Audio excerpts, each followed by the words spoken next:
actually hit a button on my computer. Yeah. It would be my camera. My beloved. I think it's Dakota. We'll introduce a moderator. When we introduce a moderator,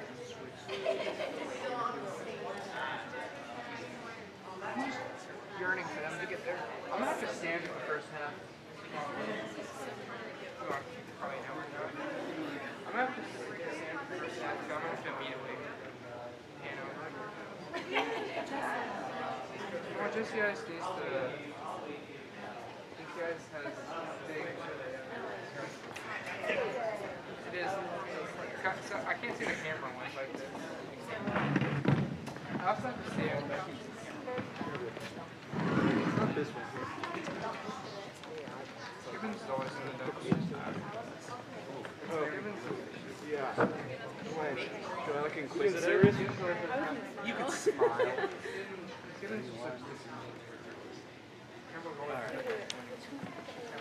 All right, TV production kids, look here. Mr. Comros wants to give a shout out to everyone helping out tonight. It's this one right here. Huh? Oh, no, it's not. All right, look here, like you're getting ready. You getting out? Yeah, that's fine. Ready? One, two. All right, that works.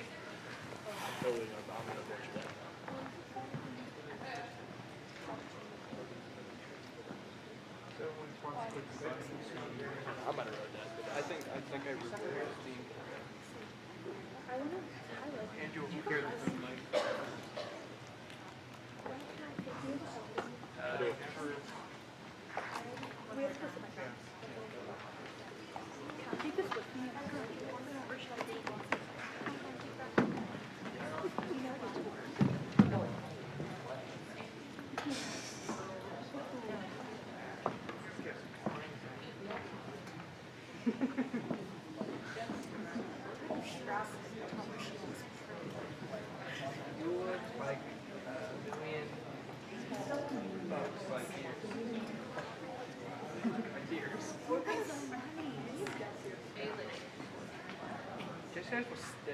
There's a puppy up here. No, it's on. He says he's not pressing the button on his computer or else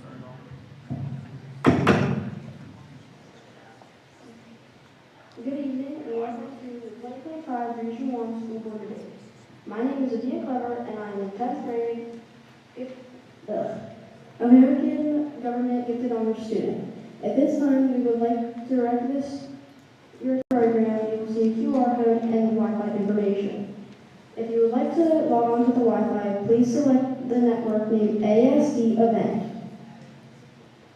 And the password is debate2025 with a capital D. Once you are connected to the Wi-Fi, please scan the QR code. This will take you to the page with 2 links. Please click the top link for the audience questions to complete the form. We will be selecting 2 to 3 questions at the end of the debate for the candidates to answer. All questions will be submitted anonymously. At the end of the debate, we will be asking you to give your feedback on how the debate went. This will be the second one. So, please only complete this link when the debate is finished.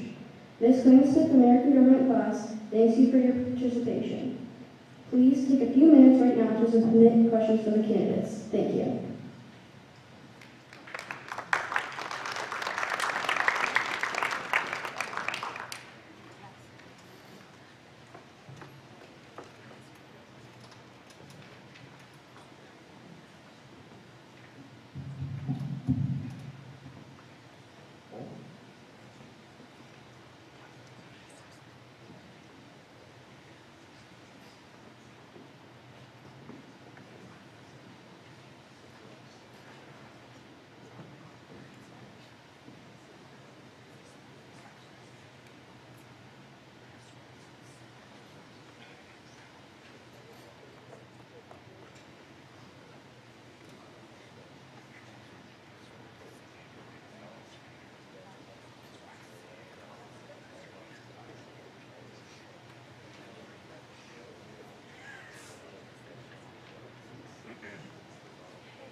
Good evening and welcome to the 2025 Region 1 School Board debate.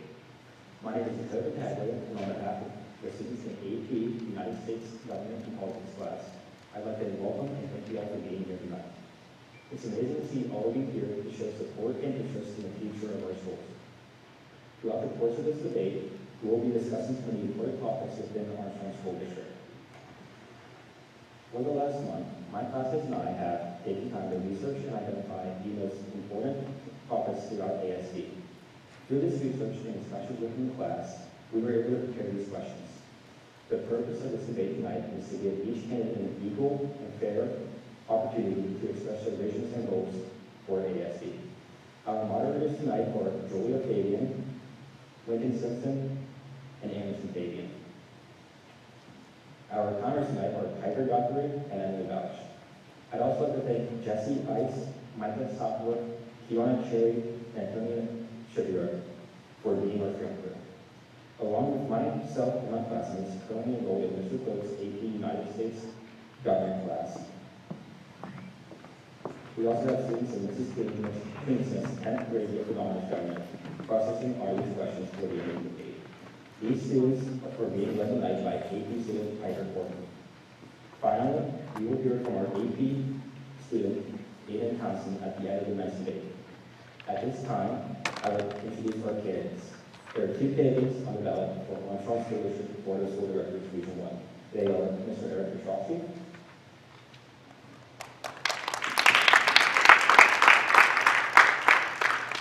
and Mrs. Stephanie Schwartz.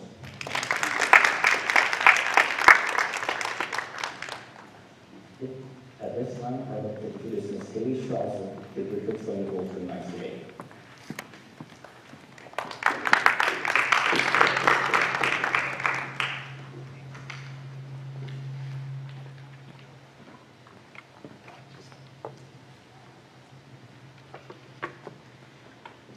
Good evening and thank you for your attendance. My name is Haley Strasser and I will now be providing the rules for tonight's debate.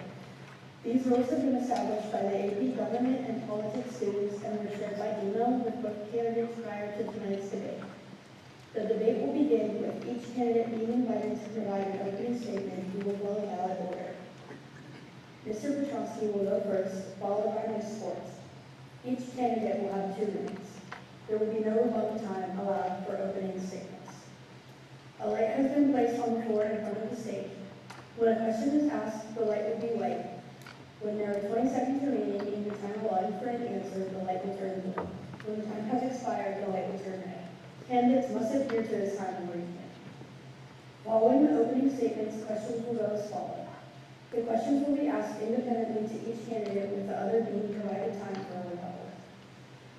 Mr. Petrowski will receive the first question. Question order will rotate between candidates. Candidates will have 2 minutes to respond to each question. The other candidate will then have 1 minute to offer a rebuttal. Moderators reserve the right to ask follow-up questions to either candidate at any time during the debate. Any of the 3 moderators may ask a follow-up question. There have been 15 questions prepared by AP Government students. Once we have asked all the prepared questions, we will utilize the questions that have been submitted by the audience members. They will be communicated with our moderators electronically. Moderators will determine which audience-submitted questions will be asked. The same process of question and rebuttal with the same time limits will be followed. At the conclusion of each question round, each candidate will be allotted 3 minutes to provide a closing statement. As Mr. Petrowski gave the first opening statement, Ms. Schwartz will receive the first closing statement. There will be no opportunity for rebuttal of closing statements. Thank you all for being here tonight. I will now turn the microphone over to Lincoln Simpson for opening statements. This time we will begin with opening statements. Mr. Petrowski, you have 2 minutes. Thank you. Hello, my name is Eric Petrowski, and I am seeking re-election for Armstrong School District Director position for Region 1. I want to thank all the students who are participating tonight for all the hard work and dedication you put into this debate. One of the things I fought for during my time on the board is to maintain the AP classes, even though the enrollment numbers are lower than our other course offerings. I have fought for safer schools, accountability, transparency, academic achievement, financial responsibility, and your arts and sports programs. Some of the ways we have paid it forward are started the School Resource Officer Program at Lenape Tech, where I provided security for the schools, as well as teaching classes on making good choices, drug awareness, driver safety, and underage drinking. I volunteered with the YMCA as a coach for both soccer and basketball, youth baseball and softball as a board member on both Ford City and Armstrong Athletics, as well as coaching. I've spoken to various churches and businesses about active shooter, retail theft prevention, and firearm safety, and I've conducted seminars for the community when I was the chief of Manor Township Police Department. I have presented to students in our schools about making good choices, underage drinking, and drug awareness. I have worked various fundraisers over the years, volunteered with Haven and Camp Cadet. There are many more organizations, but the bottom line is I believe in paying it forward for our community and our children. When I was a trooper, I responded to many different incidents and was able to understand our community and their needs. There are people in this community that are fighting financially and get by, and a tax increase would hurt them and put them further behind. I want the best for all our students so they can excel, and when graduation day comes, they will step out into this world prepared for college, trade school, military job market, or life in general. Our students are our future and will be replacing us so that they have every opportunity available to be successful and happy in life when they graduate. Thank you.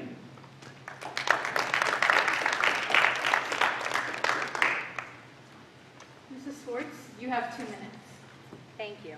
I would like to thank Mr. Cloak and Mr. Swanson and the students for giving me the opportunity to let everybody know what my morals stand for and what I'm about and what brought me here to ask for your vote this evening on November 4th. My name is Tiffany Macklin Swartz, and I'm running for school board, and I'm asking for your vote. I have lived in this district my entire life, and I truly love it. This community and our schools hold a special place in my heart, and I know firsthand how much good there is here. The hard work, the dedication, the pride people take in what we have. Of course, like anywhere, not everything is perfect. Sometimes the positives don't get as much attention as the things that go wrong. But I want to start by saying I believe in this great district is doing a lot of things right, and I'm proud to be part of it. Yes, I've written a few letters to the current board and administration with some concerns and ideas for improvement. Mr. Petrosky even called me weekly, vowing to campaign for some of these things, until the day I was not able to get on the official ballot. I still had faith in him until we learned of how serious the financial challenges are that we are facing and the decisions that had to be made under pressure. I recently read an article from a current board member who said the decisions are hard and not always popular. I don't disagree. Leadership isn't always easy. Pressure is privilege. It means that you're in the game. It means that you are making decisions that people are counting on you. It means that you have responsibility. I'm not here tonight to tell you that I'm always going to be right, because strong leadership isn't about never being wrong. My friends say I'm bossy. I call it delegation. Either way, I get things done, and I'm here for the right reasons. To me, leadership means being a good servant. A good servant is humble enough to listen and brave enough to act fast. A good leader remains calm when everybody else is panicking. If you want to be a good leader, you have to listen deeply and act quicker and lead by example. Real leadership isn't about being right, it's about doing what's right, especially when it's hard. I recognize. Your 2 minutes is started. Mr. Petrosky, you stated that if reelected, you would be committed to advocating for every student to receive the best possible opportunity in the Armstrong School District. Could you elaborate on exactly what that means by the best possible opportunity, and what specific actions you would take to make that a reality for all students? You have 2 minutes to respond. Yes, I would advocate for all students in Armstrong School District, all schools. One, my time on the board, we brought in a superintendent who has some great ideas and wants to market the school.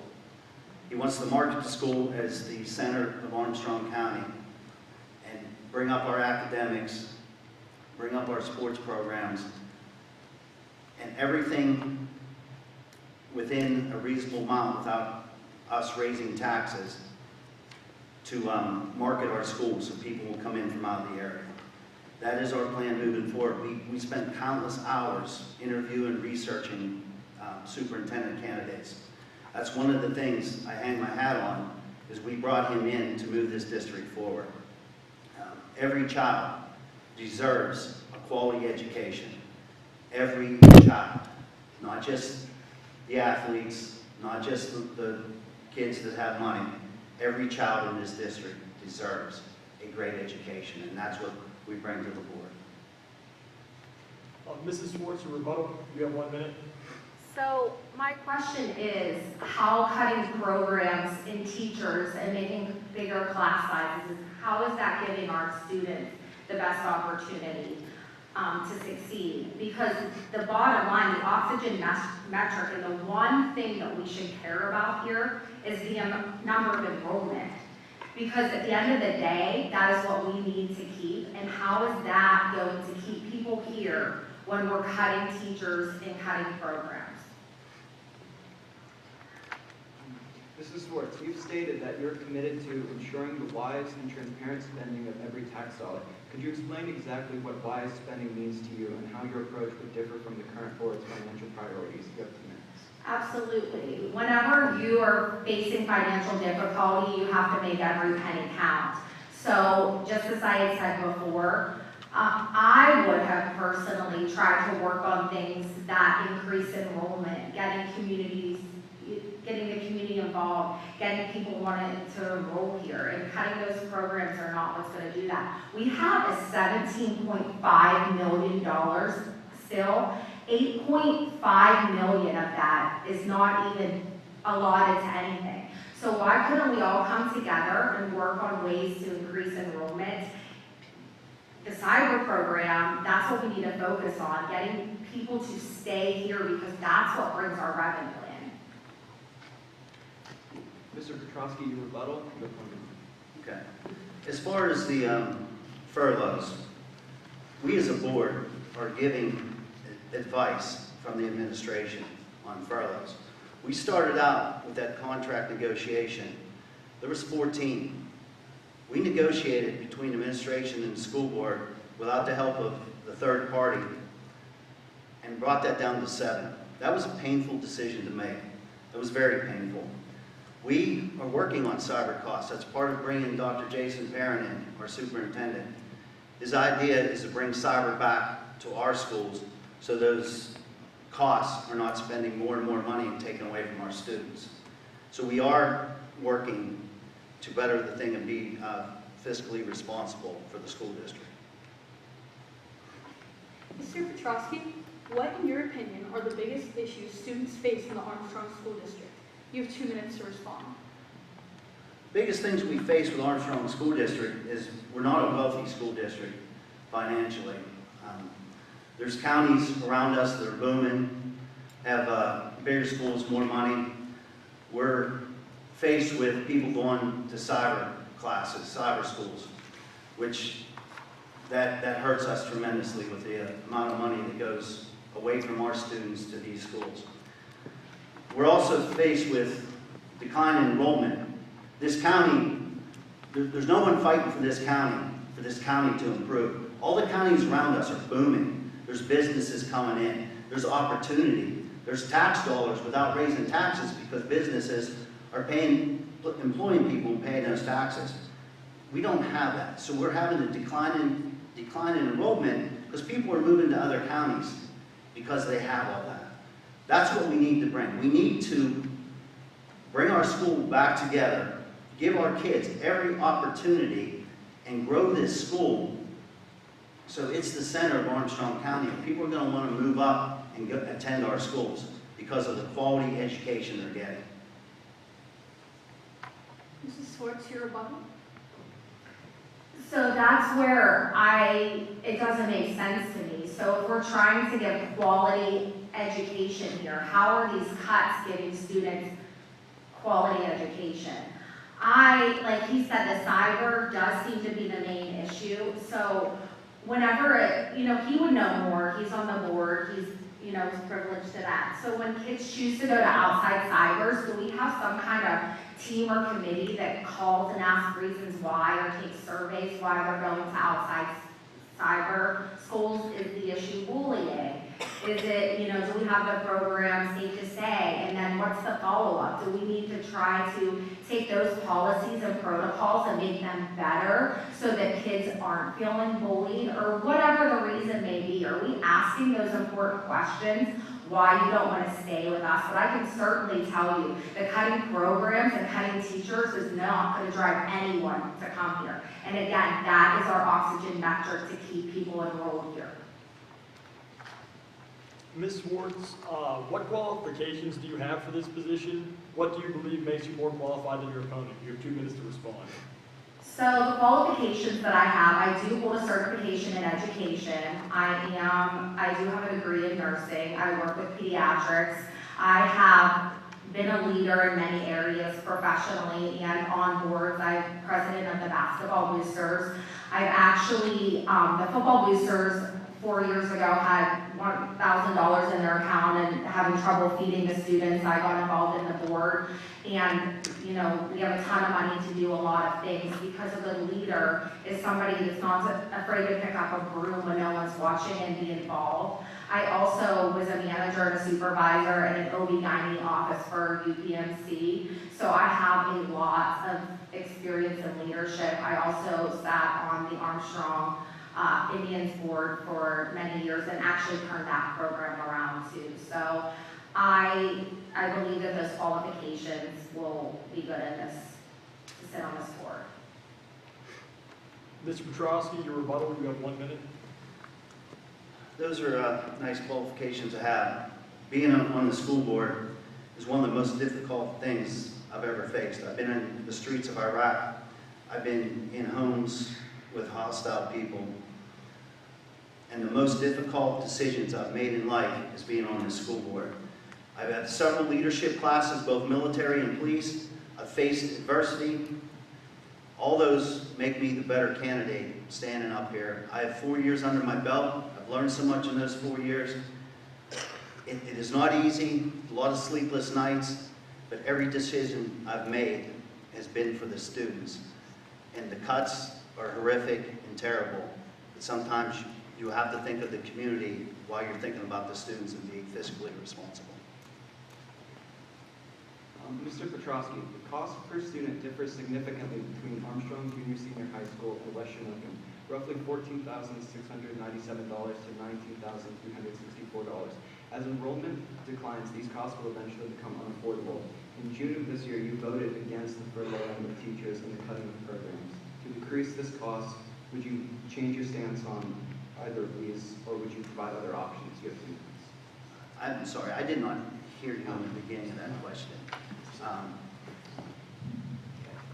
I apologize, I'm sorry. Mr. Petrowski, the cost per student differs significantly between Armstrong Junior Senior High School and West Shamokin, roughly $14,697 to $19,364. As enrollment declines, these costs will eventually become unaffordable. In June of this year, you voted against the furloughing of teachers and the cutting of programs. To decrease this cost, would your stance on either of these change, or would you provide other options? You have 2 minutes. There's several options we're looking at.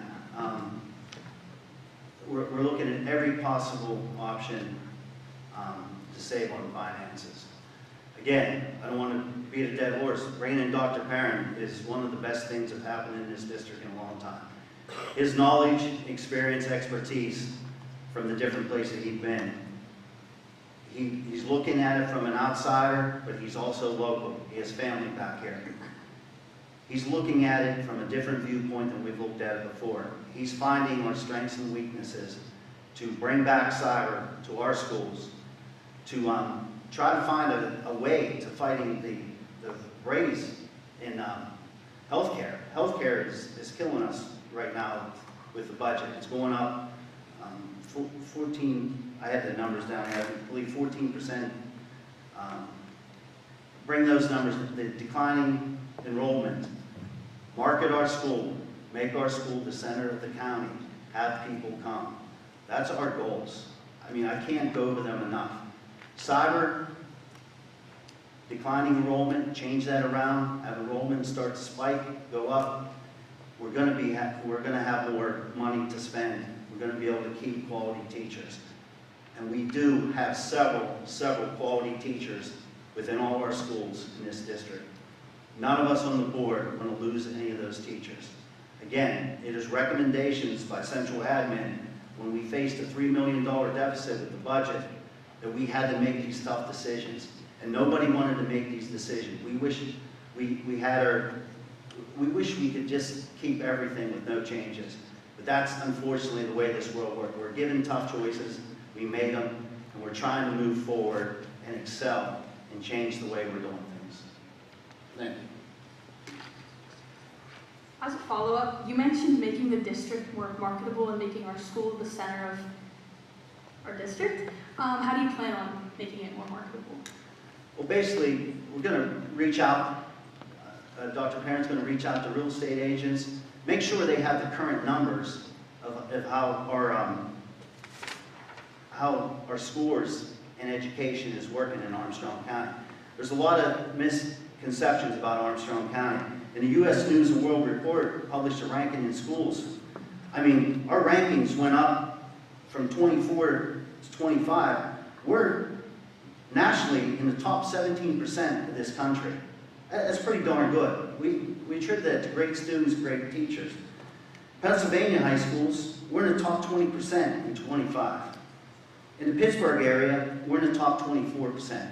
Now, we're counting our 7th through 12th graders in these scores. Some high schools are only counting their 11th and 12th graders. So we're competing with all our student body at the high school, not just our 11th and 12th. So I'm proud of these numbers. I'm proud of our students and I'm proud of our teachers. So we're going to market it. Ms. Swartz, your rebuttal, you have 1 minute. I stand by my word when I say Armstrong deserves leadership that innovates, not eliminates. I have nothing else to say. That our scores and all of that are going down by the cuts. Like these schools deserve the best education for the best dollar, and we are failing our students and this community. Mrs. Swartz, oftentimes the school's Wi-Fi is weak, slow, or does not respond altogether. These outages continuously have detrimental impact on programs vital to the school day, such as eHall Pass, Canvas, and Google Classroom. What steps would you take to resolve these constant issues? You have 2 minutes to respond. I would use my resources. I'm not well educated in who provides those services for us, but I would start, calling and seeing how we make that better and get that fixed. I would have to use my resources. Mr. Petrosky, your rebuttal, you have 2 minutes. Yes, Sorry. our IT department is pretty much responsible for our internet. With these cuts, we lost 2 IT personnel. We didn't replace them. Dr. Williams stepped up tremendously and jumped in IT and started running things like there wasn't even a miss. So the IT issues, in 2 months we're going to know if we can still sustain what we have with the cuts we made to save money, to save teachers, and to give our students every opportunity. But we can't, the bigger servers, like you'll lose cell phone service to Verizon. There's days you can't make calls, it'll go in SOS. We can't control outside influence, but when IT gets a problem reported to them, they immediately jump on it and try to correct it as quickly and effectively as they can. Mr. Petrosky, are there any specific aspects of the current curriculum that you believe need updated or improved? Why? You have 2 minutes. I love how our curriculum is. I would like to see some things updated. As education is constantly evolving, as this world evolves, social media evolves, the global market workforce evolves. So I would love to see a curriculum director someday in our district. Very important for academics. They can bring in the best curriculum, the most updated curriculum, shop around, try to save costs on curriculum while they're bringing the best curriculum for our kids. I would love to see that be added to our district curriculum director. All the classes, from what I'm seeing, I fought for the AP classes especially because there's low numbers in those classes. I fought for them. I understand how important they are. I fought for all our classes, our special need classes. It's get everyone we can in there to teach our kids and move them forward. So the curriculum, yes, I want to see it go up. I'm happy with it. It is now. It can always be better. And I want our teachers the best training possible and our administrators to give them every asset they have so they can teach our students the best that they can do. And I could talk and then I could go around in circles about this. Academics, I love academics. I think it's important to the school. Everything else goes along with it. But yes, our academics can improve, and specifically, just staying current with the global market. Mrs. Swartz, your rebuttal, you have 1 minute. I agree, you have to keep up with education. Everything is constantly changing. You have to send your, teachers to keep up and keep educated. But the only thing that I see the problem with is the cutting of the curriculum and the French and making students more rounded, and they've lost that opportunity. I would like to see those things come back. I would not want to keep cutting things. I would like to bring things in. Ms. Swartz, while paid district coaches cannot serve on the school board under state law, do you believe it's appropriate for volunteer coaches or individuals closely tied to school athletics to serve, given that the board has authority over athletic programs and employment decisions? You have 2 minutes. That sounds like a conflict of interest as well. If an administrator is the conflict, then a board member would definitely have to be a conflict of interest because they're making the decisions and who's going to stand up to someone on the board when, you're in charge of playing time and things like that. So I believe it's a conflict. Maybe I'll have to get off the board of basketball and someone else step up when that happens. Just as a follow-up, what measures do you think could be taken to prevent conflict? Not be in both, because you probably can't make non-bias and things that benefit yourself and your family if you have both of those positions. It's just not a good optic. Mr. Petrosky, your rebuttal? Yeah, was the question about board members being on sports teams? Okay. All right. Currently, I don't believe we have any board members that are coaches of the sports team. We have coaches, paid coaches. Now we do have volunteers. I am one of them. I help out with baseball, I volunteer. We cannot get enough volunteers. Anderson Fabian is a baseball player. He understands. We're short. We're like everything else. We need people to help out. Businesses are short. Baseball's short. So I do help out. I do not make playing decisions. The coaches do that. So I'm going to reiterate that there are no board members who are currently coaching in paid positions that I know of. I do think that's a conflict, and the volunteers, if we had more volunteers, we'd be able to step away from that. But at the current time, we're begging people to volunteer and help out. Mr. Petrosky, recent studies have shown that nearly 49.5% of teenagers in the U.S. struggle with mental health related issues. Is there any action that you would take in our schools to curb the mental health crisis plaguing our youth? You have 2 minutes to respond. Yeah, that's the problem with society in general. Mental health is taking, the numbers are going up. When I was a police officer, I made my officers go to crisis intervention so they could deal with the mental health incidents and handle incidents correctly. In the schools, there's nothing different. We have counselors. We cannot have enough counselors. We had more money, with the increase in enrollment and the drop in cyber, we could add more counselors.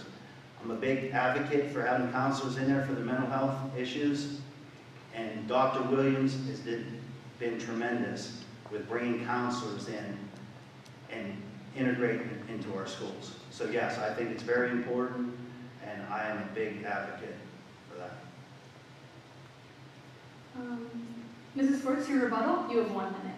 That was actually one thing that I recently learned, that teachers aren't certified in CPI. I think that that would be a nice asset to have every teacher in the building able to respond to those types of things. So I would push for all teachers to have CPI training, but also I would focus on getting students involved. We know that kids that are involved in activities and social things will help, sports like that helps mental health and things. So I like the fact that we have the school psychologists and the counselors here, but working on getting kids involved to help the depression would be great too.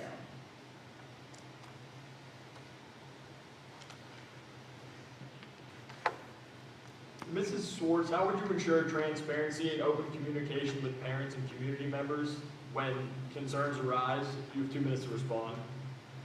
I would like to see like some town halls and have some group sessions where parents can come and be involved in the decision making.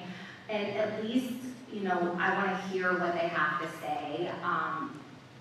I would just have more town halls and discussions and be open with, because that was a surprise to me that we were in a financial crisis. I thought everything was going well, like nothing made sense to me. Like in the budget, in the month before, we approved like $75,000 for like new uniforms, like for the band. Like we now just approved a new position, like a communication position. We're cutting teachers and we're approving to bring in positions to communicate. Like none of that made sense. So it would be great for the community to be able to come in and give their input. Mr. Petrosky, rebuttal, you have 1 minute. Okay, can you repeat the question real quick? How would you ensure transparency and open communication with parents and the community members when concerns arise? Okay, we have 2 board meetings a year, or 2 board meetings a month, one on Thursday and one on Mondays. I see very few faces in that boardroom. I see very few names on the screen that are watching. That is an information gathering of what's going on in the district. We have a website followed up. We have a communication PR position, Daniel Panche, puts information out, 1 calls and everything. Transparency, I fought for transparency. We televise our meetings. They run for 120 days, 3 months. You could go back and look at the board meetings. If you missed it that night, you had a game to go to, you can go back. There's very few views on that. Transparency, we've opened it up as much. There's certain things we can't talk about, like personnel, students, or safety in open meetings, but everything else we've done. We've opened up the website, we recorded meetings, put them out on YouTube, you can view them later. The boardroom's empty. There should be people coming in to see what's going on. It matters.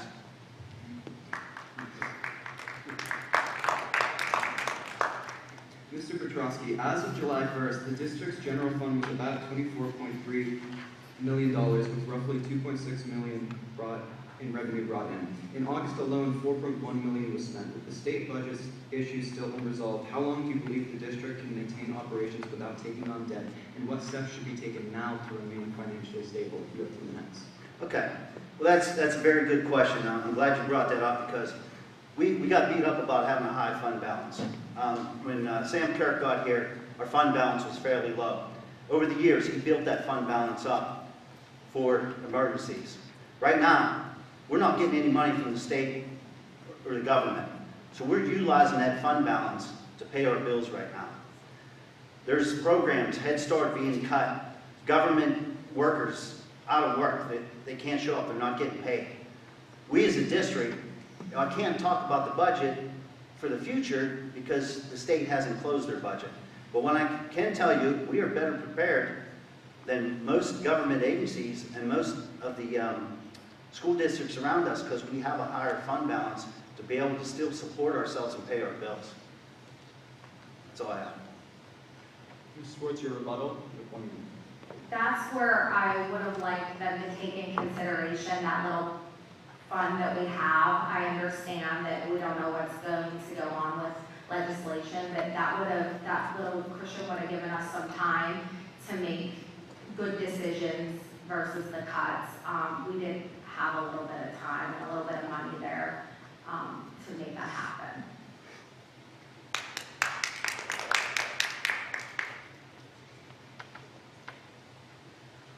Mrs. Swartz, in 2023, the Penn Ridge School District, just outside of Philadelphia, faced criticism for how it presented certain aspects of the Civil War in its curriculum. Similar concerns regarding the accuracy of history instruction have appeared in other districts nationwide. What is your stance on the issue of ensuring history is taught accurately, and what steps would you take to uphold those standards? You have 2 minutes to respond.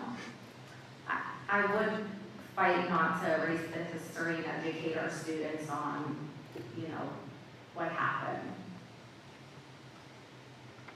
Mr. Petrosky, your rebuttal. All right, history is important. It's one of the most important things in life. History repeats. If we don't know our history, we don't know what's going to happen in the future. So knowing the history, teaching the correct history is important in our schools. Our kids need to know what happened in the past, and they need to be educated the correct way on it. Again, it repeats, and if we don't know what happened in the past, how are we going to prepare for the future? Mr. Petrosky, what is your stance on the artificial intelligence programs growing at a rapid pace? Do you believe they should be banned when it comes to schoolwork, or do you see AI as a potential help to students? Well, I have different views on AI. I think it has its good moments where it can help somebody who's maybe stumbling a little bit, say with doing a debate. Look and get some advice. But to use it for schoolwork, I think the student needs to be an individual thinker. If the student refers on AI too much, it takes away from his ability to be able to, his or her ability to be able to look at a problem and solve it, be able to, come up with an answer, digest that information in front of them, and come up with a solution. Our strengths are to be able, as human beings, is be able to look at something, take it apart, put it back together, or another person can look at it and tell you how it works from start to finish. So AI, artificial intelligence, has a lot of good things. It also needs to be vetted. Some of the information it puts out is false. If you look into it, there'll be false information. You have to vet the information to make sure it's correct. But as far as students using it for schoolwork, there's some projects, they may be able to use it to assist, but if they're using it for everything, I think it's going to hurt us as a whole. How exactly could you prevent AI usage of students? AI usage? Well, in the classroom, during instruction, I believe that cell phones, they're basically handheld computers, correct? We have these little computers. When I was a kid, they're way more powerful than computers back then. But if we set them in a place entering the classroom and go and look at our teacher and take the instruction, take the test, we can't refer to AI. So that's a way we can stop AI from being in the classroom. And then when those students get up to leave, to exit the classroom, they can take their cell phones out of those individual containers and exit into the hallways and go to the next class. But in the classroom, we can take AI out of it by having them set their cell phones aside and listen to the instructions by their qualified teacher. Mrs. Swartz, your rebuttal. Gosh, I think I would need more time to think about that as a parent, especially with some of the dangers with shootings and things like that. I don't know that I would want my child's phone to be in the front of the room if everybody's running and I need to get a hold of them. So that, with the cell phone, they can be distracting. But I feel like I, as a mom, would want my child to have their cell phone. As far as the AI, I'm 43 years old and I'm not great with technology and I don't like it. But again, it's evolving and it's in our life and it's going to be there. So I do think that we have to teach the children and let them use it in circumstances, because we're not going to get away from it. And it's about being able to find the resources that you need to give correct answers. Mrs. Swartz, what steps would you take to improve overall safety for students, both in preventing internal issues such as behavioral problems like dress code violations or fighting, as well as external threats or emergencies? You have 2 minutes. So gosh, I'm glad you brought it up. One thing that is a concern here with, safety is the one-way in and the one-way out. That makes me so nervous. If there's ever an emergency, we're like sitting ducks. Our kids are sitting ducks here. So I wish that there was a way to improve the safety of our students to be able to get out of here if something like that happens. As far as, behavioral health, and, oh, you said the fighting, right? So basically, be consistent. Our administrators have to have a policy, a punishment, and be consistent no matter who you are if you engage in those types of behaviors. Consistency. Mr. Petrosky, your rebuttal. 1 minute. Okay. As far as the one-way in and one-way out, it has advantages and disadvantages. Good thing is emergency personnel coming back. There's no other escape routes if something bad happens. They can walk down the school quickly, get in here, take out the threat. Safety, I was part when the school was being built. I was the chief of Manor Township. I suggested having a second way in and out of here, but I guess because of boundaries and properties, it didn't happen. But they could have locked the gate, had a second thing if there's an emergency to get out of here. As far as safety in school, I've fought for safety. We have a great bunch of retired troopers here working for Brownland Security. The door alarms go off. I cannot say enough about safety. I'm running out of time here. I can talk about safety for hours. But yeah, that was a good question. Mr. Petrosky, there is currently legislation in Congress that would cut SNAP benefits provided by the federal government, therefore affecting Armstrong's free school lunches for all. The elimination of these programs would negatively impact a large population of our school district. If this legislation is acted on, what measures would you take to support these students? You have 2 minutes to respond. Okay, you're talking about the SNAP program? Okay. I support the SNAP program. I've witnessed, I'm going to say in the off season, but in the summertime when school's out, I was out at a baseball field, Civic Center, and this large crowd was gathering outside the old school. And I realized an Armstrong van pulled up. They were giving out meals for the community. I made a phone call and asked about the program. They told me about the program. I was never so proud to be on board. I'm like, wow, that's amazing. So with the federal government cutting it back, like you asked, that would be a tragedy for our kids. There's kids, when I was a police officer, there's kids that don't get meals. They're out running the streets, don't have any parental guidance or vision.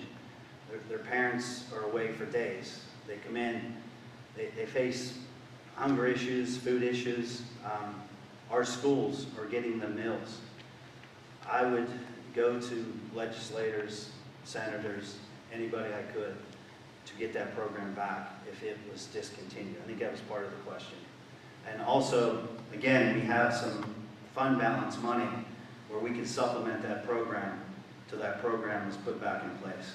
But I am a big advocate for that program, and I just wish we could get more meals out there because there are people facing food insecurities in this county. Mrs. Swartz, your rebuttal. You have 1 minute. So I am a case manager, pediatric nurse for UPMC, and I deal with this every day. That's part of my job. You would get them the other resources, send them to food banks, kids, under the age, if they have siblings with, still, I know with the government shutdown, like it's a little different. Everyone's scared come November 1st and, utilizing those food banks. But the SNAP program, from my understanding of how they're trying to, what they're trying to do with SNAP is just make it stricter to where people aren't abusing it and people that actually need the benefits will still be receiving those. But yeah, I would just use my resources. This is a part of the debate where we will now read the questions that were submitted by the audience. Mrs. Swartz, have you been to any school board meetings recently? How do you stay informed on what the school board's doing? I have logged on and listened to them online, and I go back and watch them in the last couple of months. Prior to that, I didn't know we were facing all these issues that, I should have paid more attention to, but I didn't. But I have recently been going back to watch those. Mr. Petrosky, you've been on the board for 4 years, but what have you contributed to changing the trajectory of the district? Transparency. We record our meetings, we get that information out there to the public. It's on for 120 days. Being financially responsible, not spending money we don't have, wasting money away. We've cut some programs without taking away from our kids. The biggest thing was the libraries. People were upset. When they heard librarians were being moved around and positions cut, they automatically assumed it was the libraries. Our libraries are still operating. The secondary libraries actually are available and open longer now since we made these changes. The elementary libraries, there was no changes to them. They still have librarians in place. Everything's going smoothly. There has been no change in amount of books that have left the library and come back into the library. It is running smoothly. There's no problems with the program whatsoever. So those are just some examples.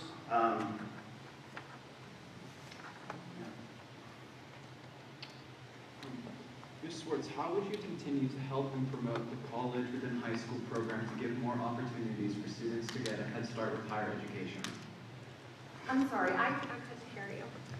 How would you continue to help and promote the college within high school program to give more opportunities for students to get a head start with higher education? How I would promote it. So I do think that that's a good thing. I believe all forms of education is good for our students. Not everybody's in the same path for trade schools or whatever route is best for the students. But one thing that I have talked to Mr. Petrosky about when we're talking about getting into colleges, if that's the route that you're going, is our grading scale. And I keep asking everybody to make us align with all the other districts in the area so that our students are as competitive as everybody else. But that is one thing that's kind of fell on dead ears. I've written letters and elite programs, our kids aren't getting into them because we have lower GPAs because our grading scale is still the 92 to 100 when everyone else is 90 to 100. So that also affects our scholarships with kids getting into schools. I know personally it lost me $2,000, a year for Rocco by not making that a priority when we know that that's an issue and we're putting our kids behind in this district.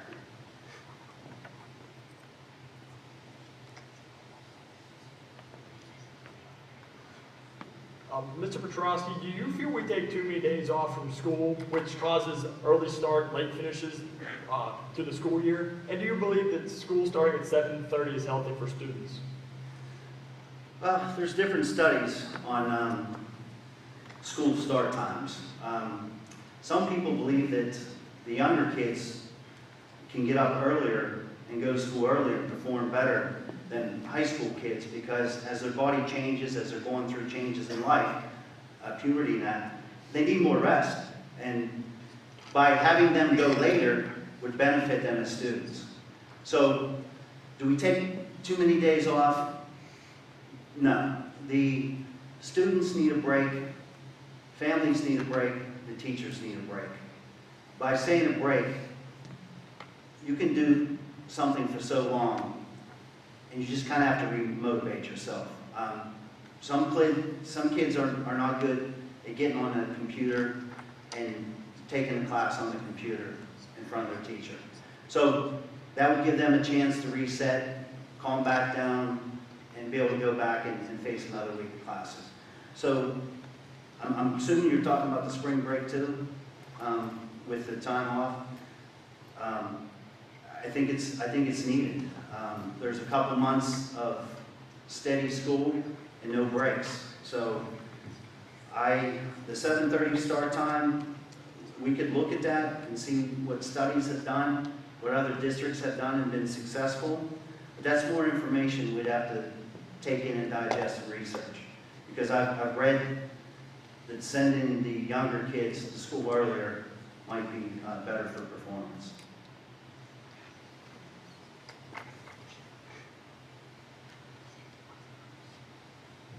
Ms. Swartz, if you were a student in this day and age, is there anything you would push on your fellow students to improve their lives at school?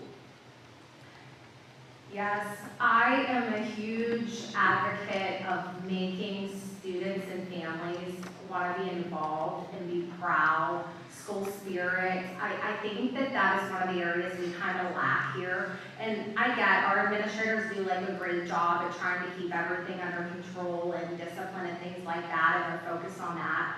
But we need to bring people more together and give that sense of hometown spirit. Because when respect is there and you're proud of where you're from, then you want to do well and you want to act better. So I think if we focused a little more on the positive aspects, then we maybe would have to do a little bit less with the negative aspects in disciplining. Can you give any specific examples of how you would complete those actions? How you would bring this involvement, sense of community to Armstrong? Yeah, so like one of the good things that happened with COVID is the senior parade. I love that. You see how the whole community comes together to cheer those kids on. That's great. No one even knows our homecoming's happening, and that's like a time where you should invite your alumni back and for everybody to come back and be proud of where they came from. And I mean, that might even help like get like donations and help save the school if you have your alumni come back and feel welcome. I would definitely increase, like, did you ever go to any of these schools and see like what they do for homecoming and things like that? Bonfires, I would bring bonfires back, the school dances after the football games, get the band involved and playing real loud and just have that hometown feel. It's gonna go a long way. Mr. Petrosky, what are your thoughts on the Smart Futures program? Do you think the website does enough to prepare students for when they graduate high school? I couldn't hear you. What are your thoughts on the Smart Futures program? Do you believe the website does enough to prepare students for when they graduate high school? I believe it does. We could always give them more information. As education evolves, information evolves. And we can't just be satisfied. We have to update it weekly. So yes.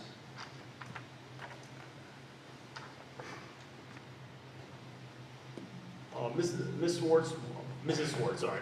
What is your policy on homework? Do you think it's beneficial? No, I don't like homework. I think that kids are here for a certain amount of time, and when they go home, they're involved in extra activities, and like, where's the family time? Like, you have to be able to, spend time with your family. I would like them to a lot. I know you need a certain amount of instructional, but for ways to like, and I don't even know I don't know the laws or anything, but like maybe there's a day where you save on electricity and kids are at home doing their homework and doing their assignments, and maybe you rent the space to someone else to bring in revenue. But I don't like hours of homework when kids should be getting that needed family time. Do you believe that would have any academic consequences for the school? Well, I suppose if you're not doing, your work at school and learning and keeping up on it in your study halls and things. I'm not saying that you should never do the homework, but it being assigned just for busy work, I'm not for the busy work. But if you're prepping for a test or writing a paper that needs done, then of course. But if it's just busy work to say you turn it in, I feel like that's too much if they can't get that done in study hall.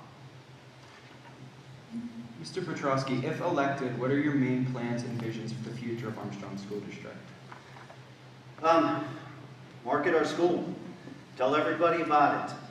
give our kids every opportunity with academics and sports. Lower the cyber cost. Bring the cyber students back to our cyber school.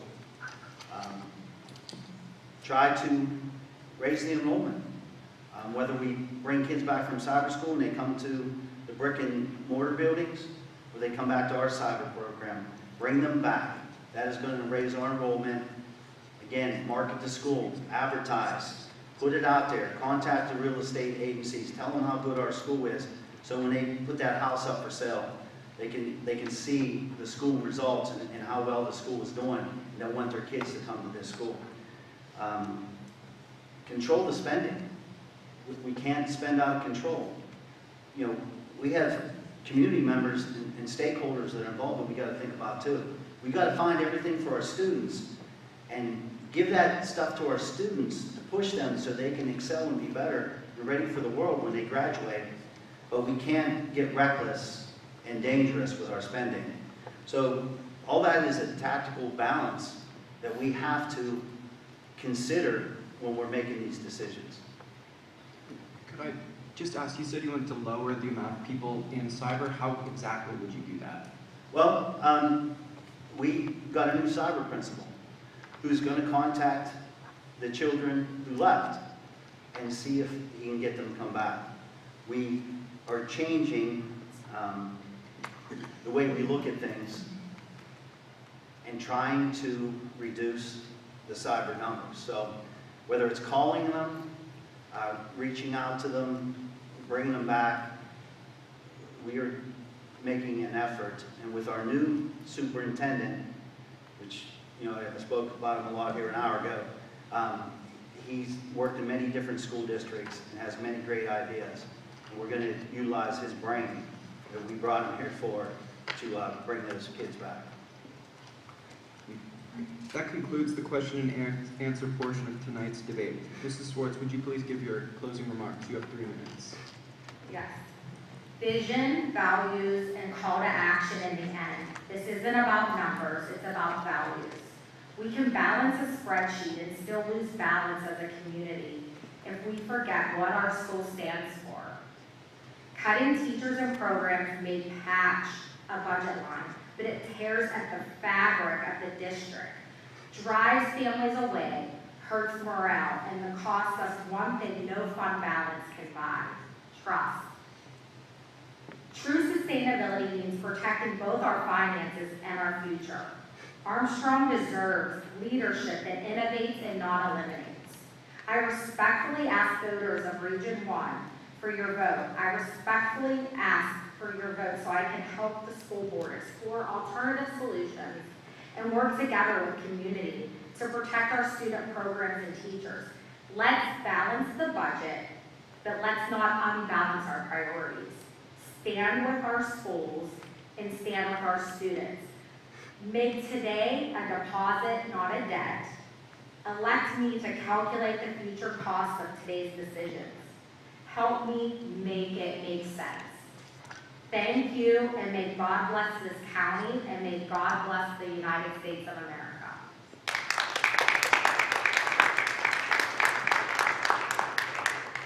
Mr. Petrosky, you have 3 minutes. All right. Again, I want to thank the students for all your hard work you did to prepare for tonight's debate. I'm sure you all will go far in your chosen endeavors. Thank you. I graduated in 1986 from Ford City High School. I worked at Elger right after high school. I enlisted in the Pennsylvania Army National Guard. I was accepted into the Pennsylvania State Police Academy and graduated as a trooper. Deployed to Iraq during Operation Iraqi Freedom, where I led a 42-man infantry platoon into Iraq. Retired from PSP with 25 years of service, went to work with Menor Township Police Department as a patrolman, a corporal, and then promoted to chief. I ended my law enforcement career as a chief county detective when I worked for the district attorney in Katy Charlton. While all this was going on, I volunteered for several organizations and decided to run for school board to make a difference. During my law enforcement and military career, I've been placed in difficult situations, sometimes life-altering, and had to maintain focus and professionalism to make sound decisions that affected many people. My first 4 years on the school board was much like my life experiences. Many decisions were perilous and have life-altering consequences for students, staff, community, and stakeholders involved. None of these decisions were taken lightly. During my time on the board, I've worked to increase transparency, incentivize our students to take additional courses, and streamline our expenditures to prevent a tax increase for my constituents. We have declining enrollment, rising outside cyber costs, and rising healthcare costs that are taken away from our students. This has got to change. I repeat, this has got to change. We as a board endured countless hours of researching and interviewing very qualified candidates for our superintendent position. We unanimously agreed to Dr. Jason Perrin, whose experience is second to none. Dr. Perrin's vision is to lead us out of this by marketing our school as a heartbeat of our community. We want to stop paying outside cyber schools and bring our students back to our cyber school. Find cost-effective ways to combat rising healthcare expenses. Market Armstrong School District so families will move into our area and attend our schools. We want to offer our students every opportunity so when they graduate, they are prepared for what they choose to do, whether go to college, a trade school, military, or entering the job market. This race is not a popularity contest. This is a race that has real implications for our students, staff, and community. This is why I, Eric Petrosky, am asking for your vote for Region 1 School Director. We as a community can do this together. Thank you.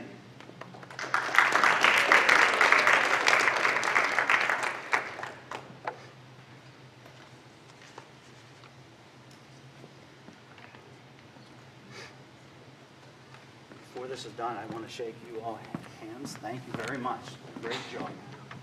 Great job. Great job.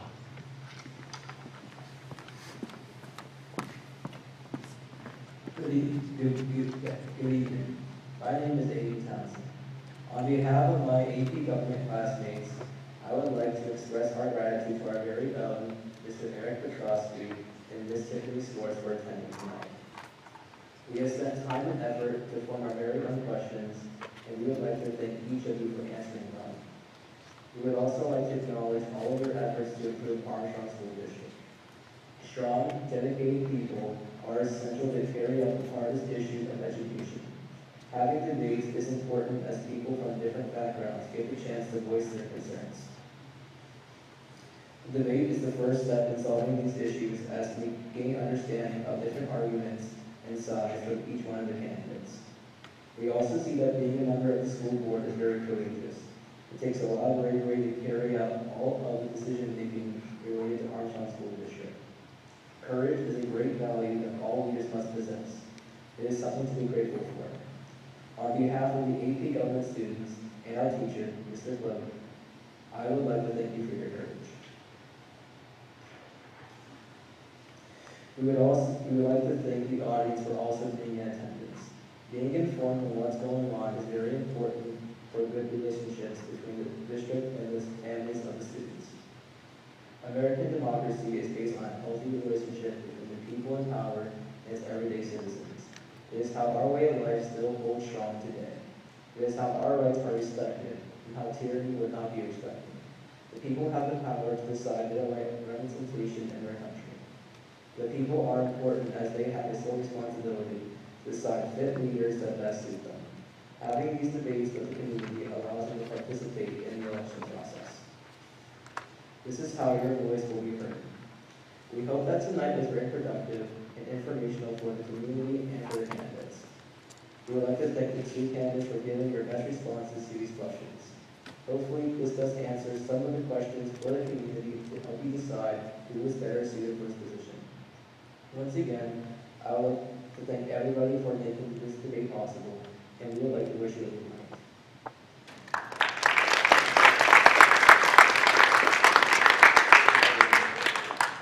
Good evening, everyone. My name is Randy Cloak. I am the AP Government teacher here at Armstrong High School, and I would like to congratulate my students on a wonderful debate. You've all done very well. I would like to thank the candidates both for agreeing to be here this evening. It is definitely appreciated, as well as the members of the community who both came out in person this evening and are joining us through the Armstrong High School Facebook, YouTube, something. one of the technologies. I'm not real sure which one we're using tonight.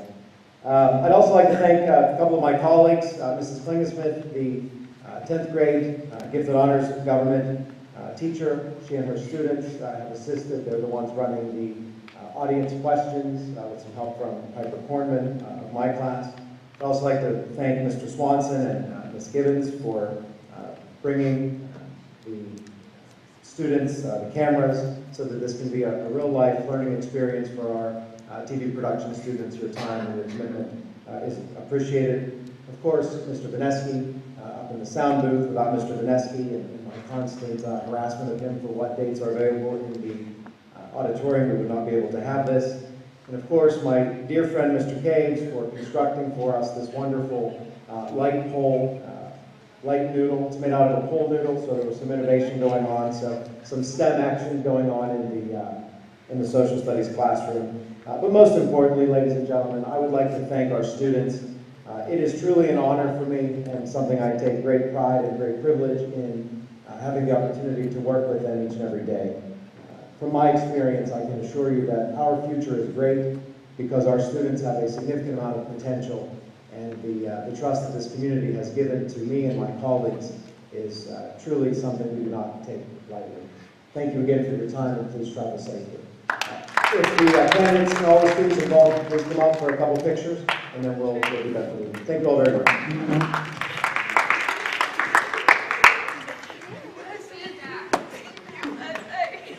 Thank you all. This was awesome. Okay. You guys all did a great job.